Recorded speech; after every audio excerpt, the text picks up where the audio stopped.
Racist police arrest a black couple during a routine traffic stop, accusing them of suspicious behavior without evidence.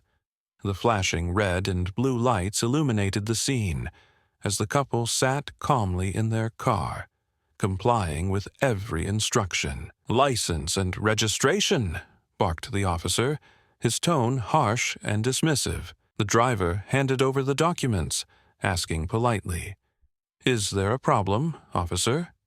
"Car matches the description of a stolen vehicle," the officer snapped. "Step out of the car, both of you." The woman in the passenger seat tried to explain. "This must be a mistake. Everything is in order." "Out of the car!" the officer shouted again, this time with more aggression. As the couple stepped out, the situation escalated. The officers forced them against the vehicle, slapped on handcuffs, and began searching their car, ignoring their calm protests. By now, a crowd had gathered, some recording the unfolding scene. "This doesn't look right," a bystander whispered. "They didn't do anything." The officers paid no attention, continuing their humiliation of the couple. Just as the tension reached its peak, the sound of rumbling engines echoed through the street. A convoy of black SUVs with tinted windows screeched to a halt nearby. The car doors opened simultaneously, and several CIA agents stepped out, their presence immediately shifting the energy of the scene. The lead agent walked straight to the officers, his voice firm and commanding. "Release them now," he ordered. The officers froze, their earlier confidence vanishing as the realization hit them. They had just made a massive mistake. The black couple at the center of this incident had started their evening with an entirely different purpose. Both well-educated professionals, they were on their way to an important engagement, a charity gala they had helped organize. The man, dressed in a tailored suit, exuded calm confidence, while his wife, equally composed in a sleek dress, mirrored his resilience. They shared a bond that was unmistakable, built on trust and a shared understanding of navigating a world that didn't always see them for who they truly were. Though calm under pressure, both were no strangers to situations like these. Past experiences with racial profiling had prepared them to remain composed, even in the face of hostility. "Stay calm," the man had murmured to his wife as they were pulled over. She had nodded, already prepared for the worst. The officers who approached their vehicle couldn't have been more different. Both men exuded arrogance, their postures rigid with authority. One, tall and broad-shouldered, barked orders with unnecessary aggression, while the other smirked, as if he were enjoying the scene. Their assumptions were immediate and unshakable. A nice car, a black couple, and a reason to escalate without cause. "This car matches the description of a stolen vehicle," the lead officer had said dismissively, ignoring the perfectly valid documents the driver handed him.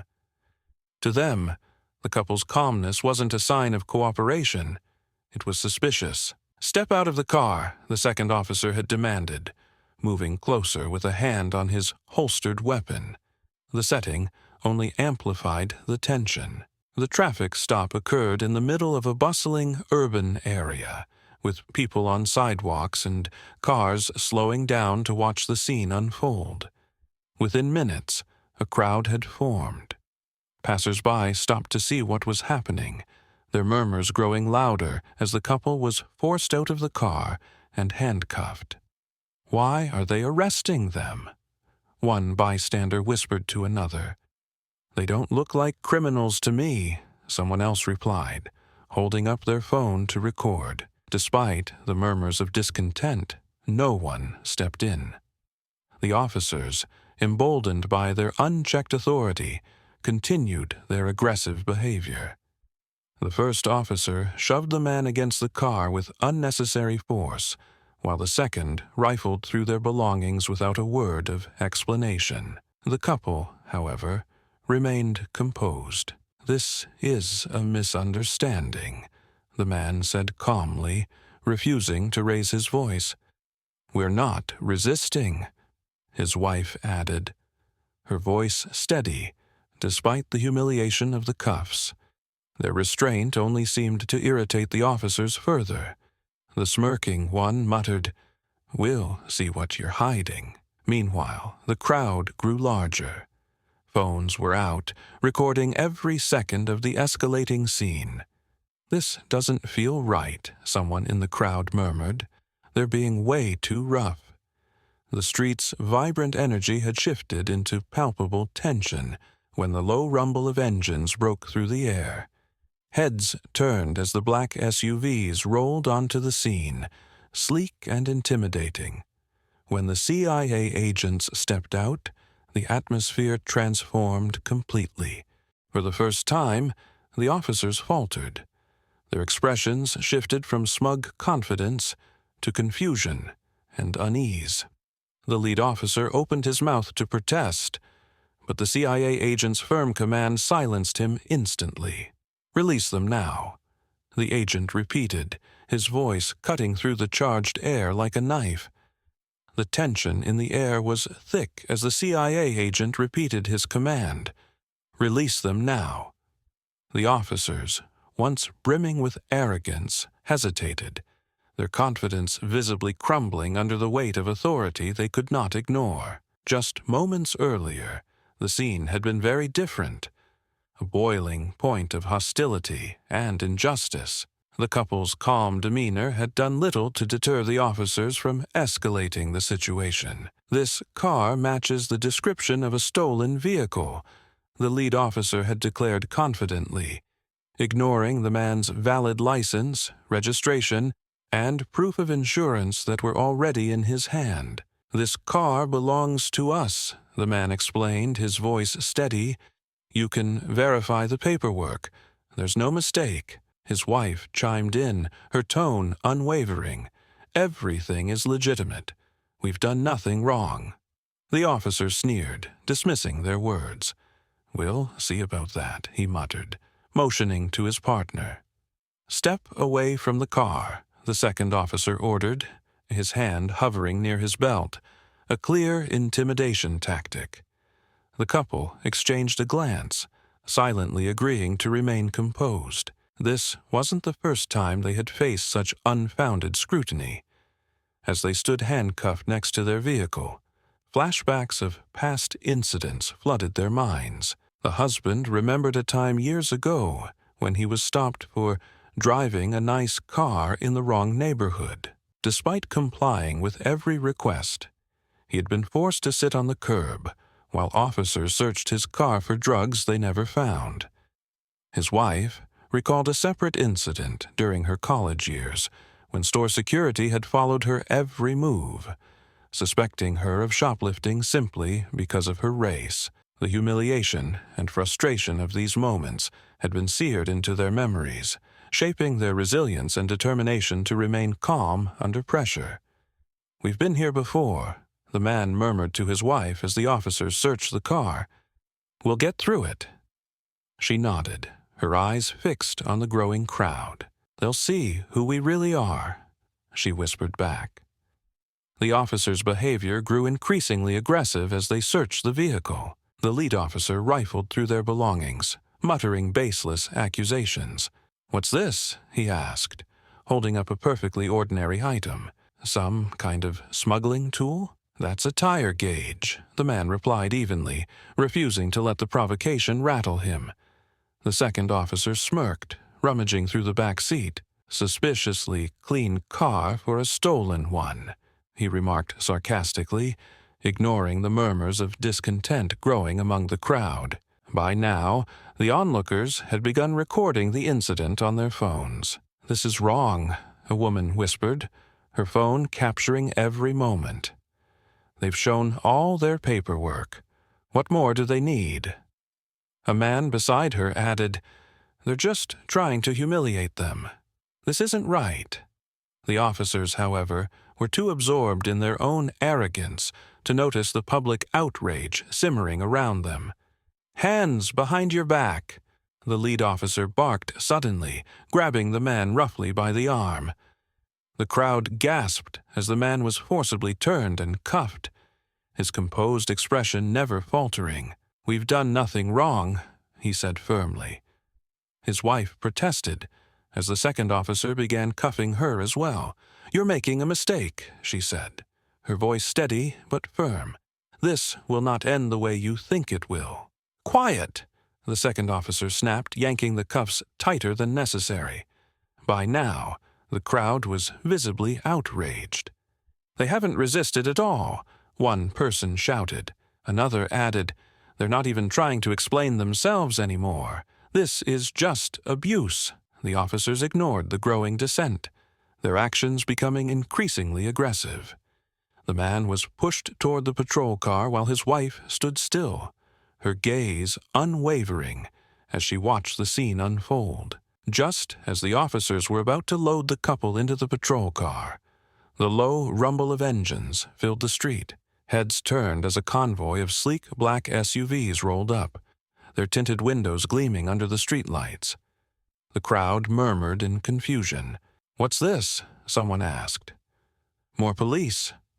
But as the doors of the SUVs swung open, several individuals in dark suits and earpieces stepped out. Their presence was commanding, their movements swift and purposeful. The lead CIA agent wasted no time. "Release them now," he said, his voice cutting through the tension like a knife. The officers froze, their expressions shifting from arrogance to uncertainty. "What's going on?" the lead officer stammered. "You've made a mistake," the agent said bluntly. "Stand down immediately." The scene shifted in an instant. The once powerful officers now stood awkwardly, their earlier confidence gone. The crowd watched in stunned silence, phones still recording, as the agents moved toward the handcuffed couple. "Are you all right?" one agent asked the husband, his tone respectful. The man nodded slightly, his composure still intact. The lead officer tried to regain some control. "Who are you?" he asked the agent, his voice lacking the authority it had held earlier. The agent turned to him, his expression stern. "We're with the CIA," he said, "and these two are not who you think they are." "You've made a mistake," the CIA agent said bluntly, his commanding tone silencing the street. The officers, who had been so confident moments earlier, now stood frozen. Their hands hovered uncertainly near their belts, unsure whether to defend their actions or comply. The transformation of power in the scene was palpable, and all eyes were on the agents in suits. The black SUVs had arrived in a synchronized motion, their sudden presence shifting the atmosphere. The lead CIA agent, a man with a calm but authoritative demeanor, stepped forward and glanced at the handcuffed couple. "Release them immediately," he repeated, his voice carrying an unshakable authority. The lead officer's arrogance faltered as he stammered, I was just following protocol. This car matched." "This car," the agent interrupted, "doesn't concern you. These two individuals are involved in a classified operation, and you've wasted enough of their time already." The crowd, which had grown larger, erupted in murmurs.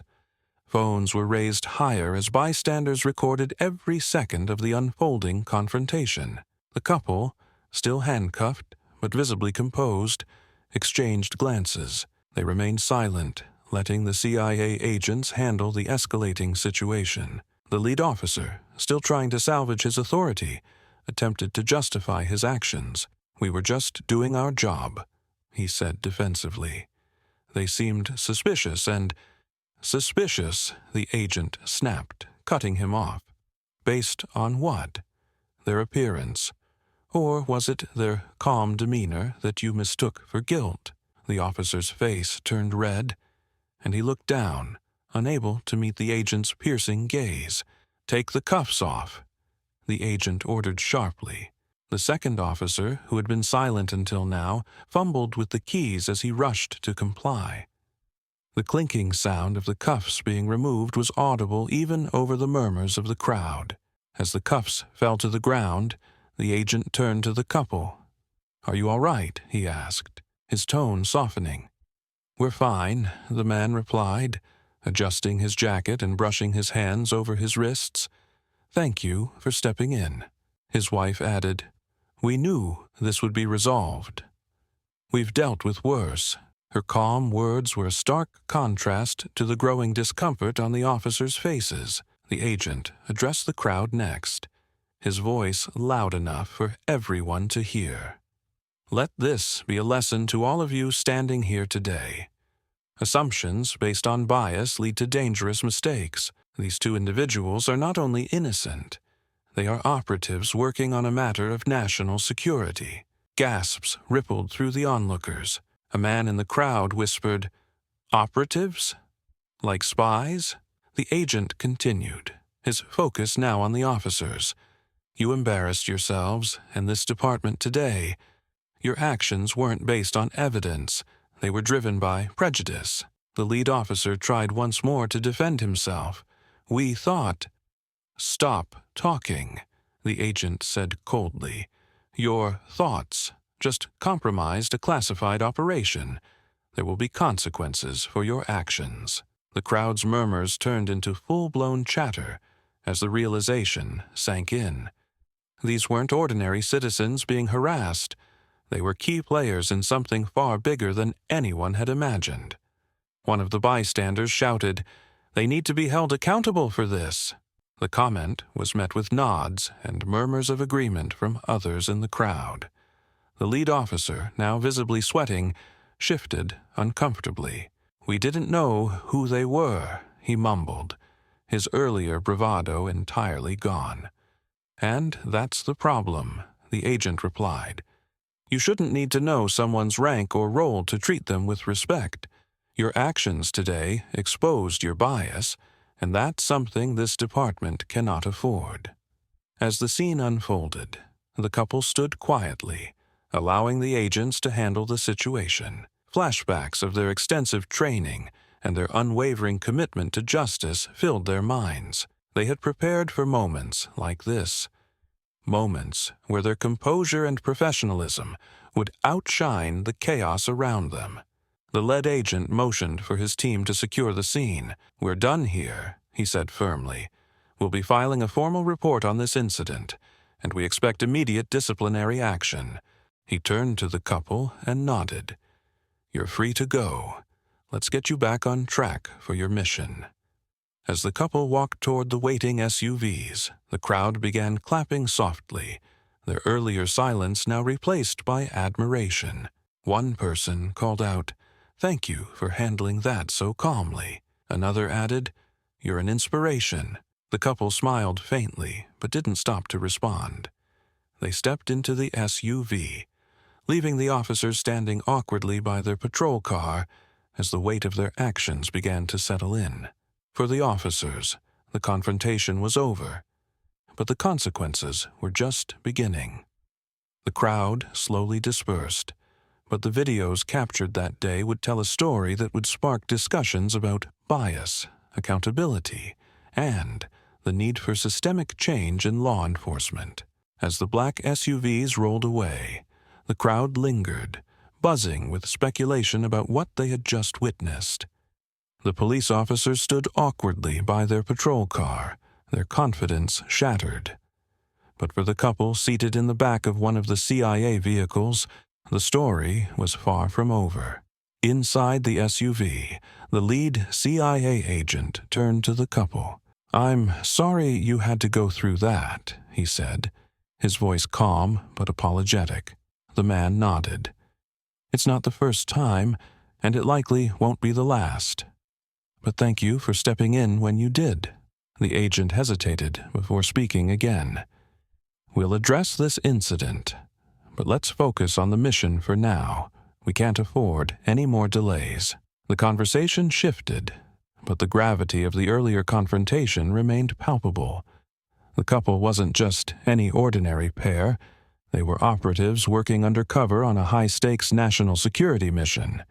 Their expertise in counterintelligence and diplomacy had made them invaluable assets to the CIA, and their current assignment involved gathering intelligence on a potential threat to national infrastructure.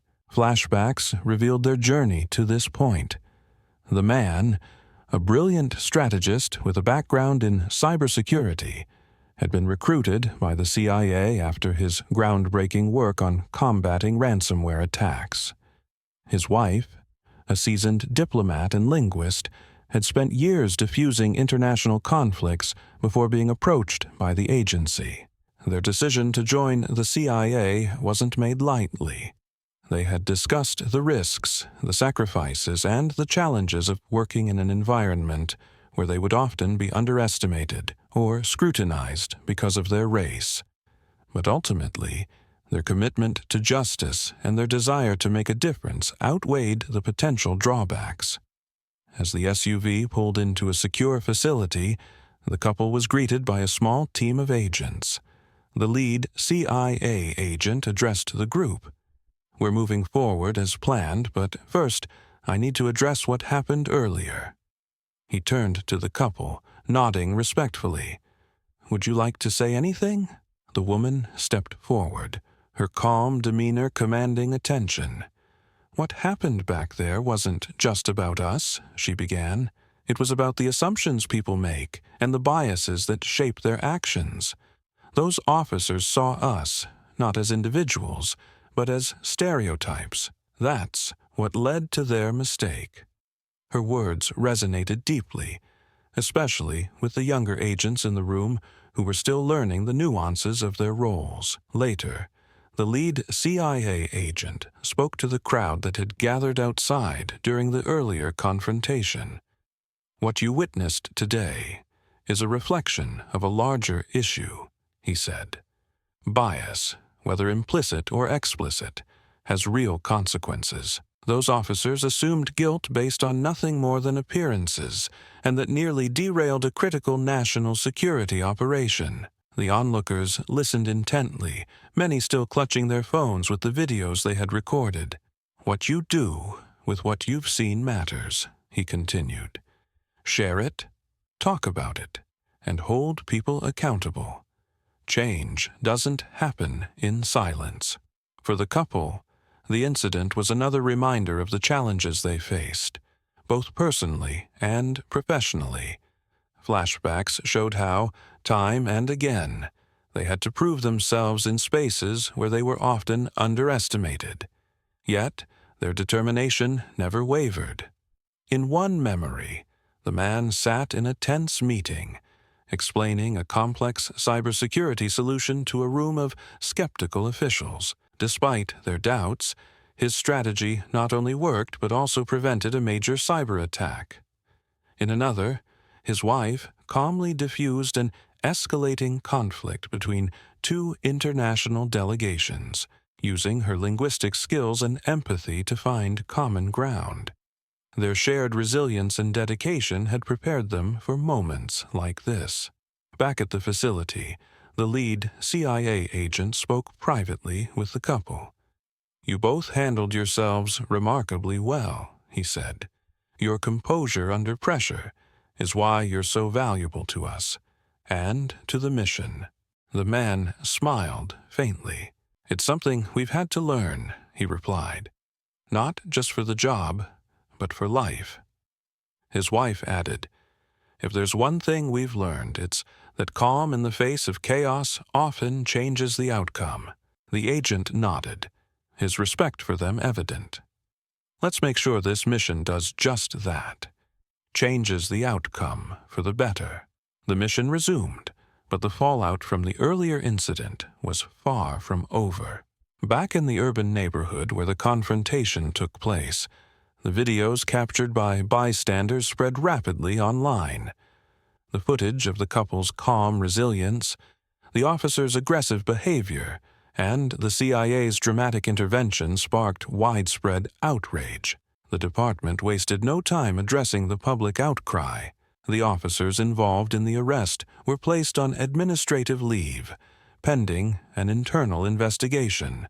A public statement from the police chief acknowledged the severity of the situation. "This incident does not align with the values of our department," The statement read, "We are committed to a full review of the officer's actions and will implement necessary measures to ensure accountability." For many, however, words were not enough. Community leaders demanded systemic changes to prevent such incidents from recurring. The hashtag #profiling exposed began trending, with thousands calling for better training and accountability in law enforcement. Meanwhile, the couple reflected on the events of the day. Seated together in a quiet moment after their mission briefing, they discussed how they had navigated the ordeal. "We've faced situations like this before," the man said, his tone contemplative. "But this one felt different. Being handcuffed, humiliated, and underestimated. It was a reminder of the work still left to do." His wife nodded. "But we stayed calm. We knew who we were, and we knew the truth would come out. That composure is what turned the situation around." Her words carried a deeper truth. Over the years, they had learned that their professionalism and resilience often disarmed those who sought to undermine them. It wasn't easy, but it was a strategy that had helped them push through countless challenges. The public discourse surrounding the incident grew louder. News outlets highlighted the couple's professionalism during the encounter, contrasting it with the officer's misconduct. Experts weighed in, discussing the pervasive issue of racial profiling and its damaging effects on communities of color. In one panel discussion, a civil rights advocate remarked, "What happened to this couple is not an isolated incident. It's part of a larger pattern that we must address. Profiling based on race not only harms individuals, it undermines trust in law enforcement." The couple's story became a catalyst for broader conversations about justice and equality. Many praised their ability to remain calm under pressure, using the moment to highlight the systemic issues at play. Within the police department, the investigation revealed troubling patterns of behavior from the officers involved. Complaints about arrogance, prejudice, and unnecessary aggression had been filed before, but had gone largely ignored. This time, however, the public scrutiny forced the department to take action. The officers faced disciplinary measures, and the department announced plans to overhaul its training programs to include mandatory sessions on implicit bias and de-escalation tactics. The couple watched these developments unfold with cautious optimism. "It's a step in the right direction," the man said. "But steps aren't enough. This has to be a sustained effort, not just a reaction to one incident." His wife added, "Change takes time, but moments like this can spark something bigger. If people stay engaged, the impact can last." The incident left a lasting impact on the community and beyond. It became a rallying point for those advocating for justice, equality, and accountability in law enforcement. The couple, though unwilling celebrities in the movement, embraced the opportunity to use their experience as a tool for education and reform. As the man reflected, he remarked to his wife, "We didn't ask for this, but maybe it happened for a reason. Maybe this is part of the mission, too." She smiled faintly, her gaze steady. "We've always known the fight for justice isn't just on the job, it's everywhere." The couple, now back from their mission, decided it was time to address the public directly. Standing side by side at a community forum, they spoke to a crowd that had gathered to hear their story.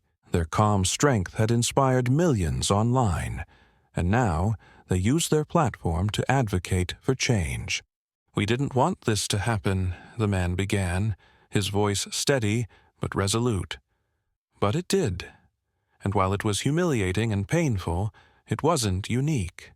Incidents like this happen every day to people who don't have the resources or visibility we do.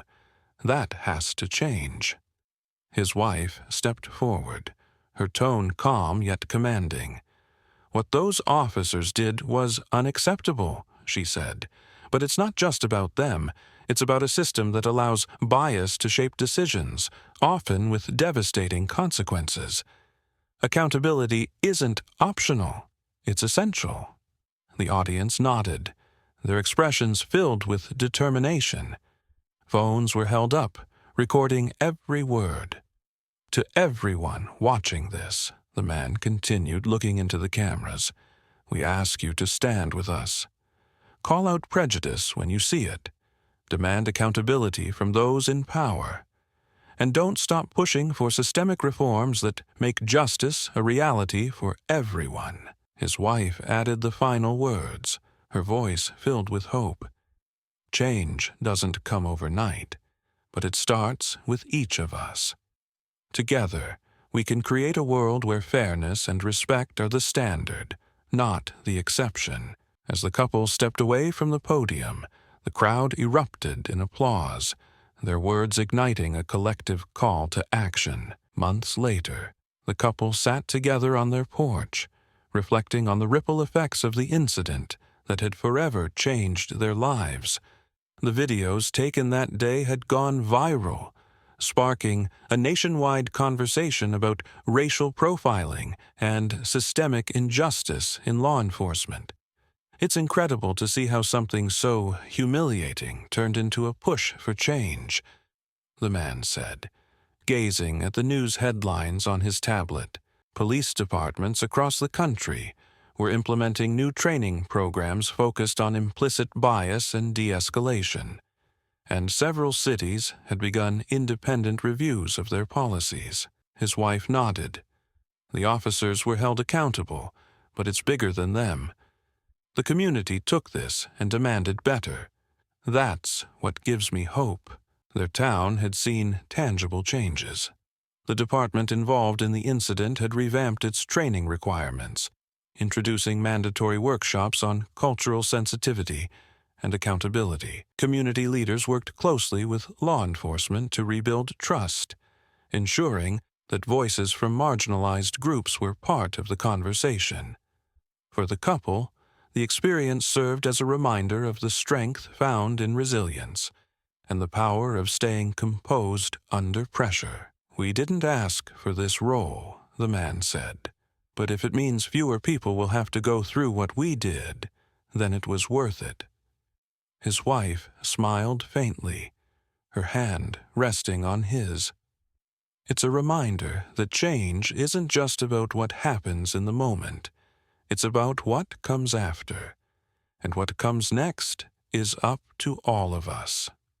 The incident, though painful, had sparked a movement, proving that accountability and collective action could transform even the most unjust moments into catalysts for lasting change.